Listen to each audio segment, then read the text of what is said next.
1 маусым балаларды қорғау күні құтты болсын. Жаздың алғашқы күнімен келген мереке балғын бүлдіршіндеріміз үшін ең қуанышты күндердің бірі. Баласының бақытты балалық шағы, жақсы азамат болып өсуі әр ата-ананың тілегі. Қымбатты бүлдіршіндер, жас жеткіншектер, елімізді өркендетер келешектің кемеңгері болыңыздар. Әрқашан жүздеріңізден күлкі, жүректеріңізден мейірім кетпесін.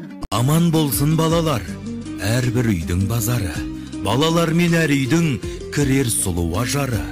Балдай тәтті балалық сендерге бақыт әкелсін, бойға дарып даналық мерейіңді көтерсін. Елге сыйлы адам бол, елін сүйер қашанда, халқын сүйер адам бол, қол созатын асарға. Балалықтың балдәмі қуанышқа бастасын, жаратқаным жар болып, жақсылығын растасын. Қандай жағдай болса да қиындықтан саспасын. Бақытты боп балалар, ел үмітін ақтасын. Әумин.